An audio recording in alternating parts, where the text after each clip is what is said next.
మన ప్రభువును రక్షకుడైన యేసుక్రీస్తు నామములో మీ అందరికీ శుభములు తెలియచేస్తూ ఉన్నాను. ప్రియులారా, దేవుని వాక్యమును ధ్యానిందాము.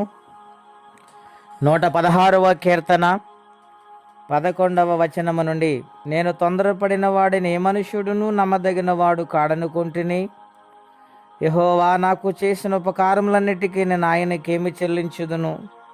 రక్షణ పాత్రను చేతపుచ్చుకుని యెహోవా నామమున ప్రార్థన చేదును. ప్రియులారా, ఉదయకాల సమయంలో పరిశుద్ధాత్మ దేవుడి కీర్తన గ్రంథము నుండి మనతో మాట్లాడుచున్నారు. ఏమనగా, ఏ మనుష్యుడు నమ్మదగిన వాడు కాడని వ్రాయబడింది. ప్రియులారా, అవును ప్రియులారా, మనుషులు నమ్ముకుంటే యెహోవాను ఆశ్రయించుట మేలని వ్రాయబడింది కదా. కొన్ని సమయాల్లో సమస్యలను బట్టి, వేదనలను బట్టి ఏదో వేదన తీరిపోద్ది అని మనము ముఖ్య స్నేహితులైన వారికి, పరిచయస్తులకు మన బాధ కష్టాలు చెబుతూ ఉంటాము. అయితే కొన్నాళ్ళ తర్వాత వారు ఏదో ఒక మాటని మనస్సును బాధ పెడుతూ ఉంటారు. ప్రియులారా, వారు నమ్మదగిన వారు కారు. ఎందుకంటే వారి మనుష్యులు గనుక. కానీ ఇక్కడ వ్రాయబడింది, కీర్తనాకారుడు ఉన్నాడు, ఆయన చేసిన ఉపకారములకు నేనేమివ్వగలను అని చెబుతూ ఉన్నాడు. అవును, ఆయన చేసిన ఉపకారంలో ఎన్నెన్నండి. బ్రతికించటం ఉపకారమే కదా. తినుటకు ఆహారము, ధరించటానికి వస్త్రాలు, క్షేమమునిచ్చిన దేవుని చేసిన ఉపకారం బట్టి ఏమివ్వగలమండి. అందుకని అంటూ ఉన్నాడు ఆయన, నేనేమివ్వగలను అని అంటూ ఉన్నాడు. గనుక రక్షణ పాత్ర చేతపుచ్చుకొని యెహోవా నామమున ప్రార్థన. అవును ప్రియులారా, ఆయన చేసిన మేలు కొరకై ప్రార్థన చేయబిడ్డలుగా మారాలి. రక్షణను తీసుకొని, రక్షణ పాత్రను చేతపట్టుకొని ఆయన నామమునే స్మరించాలి, ఆయన నామమును ఘనపరచాలి.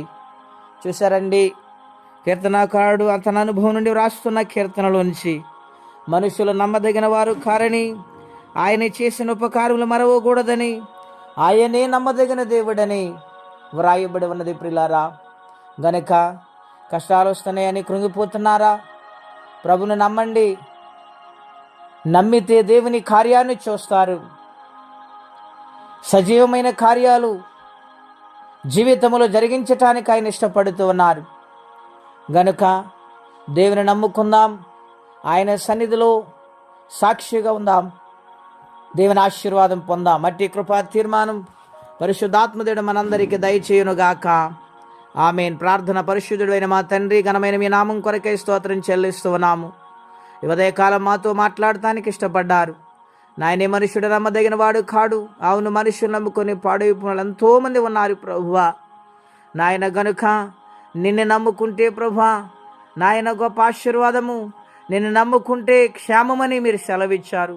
అయినా తండ్రి, నీ నామమును ప్రార్థన చేస్తే నాయన ఏ యొక్క అవసరత అయినా, ఏ కష్టమైన తీరుద్దని మీరు వాగ్దానం చేశారు. గనుక నీ సన్నిధిలో ప్రార్థన చేస్తూ నాయన నీ కృప కొరకు ఎదురు చూసేవారుగా మేముండులాగున్న సహాయం చేయమని, నమ్మదగిన దేవుడా నీ పాదాలు కొందనాలు, స్తుతులు, స్తోత్రాలు చెల్లిస్తూ ఎవరే కష్టాలు, బాధలు, ఇబ్బందులు ఉన్న వారికి సహాయం పంపించమని యేసుక్రీస్తు వారి పుణ్యనామమున ప్రార్థించి వేడుచున్నాము తండ్రి. ఆమేన్. దేవుడు దీవించును గాక.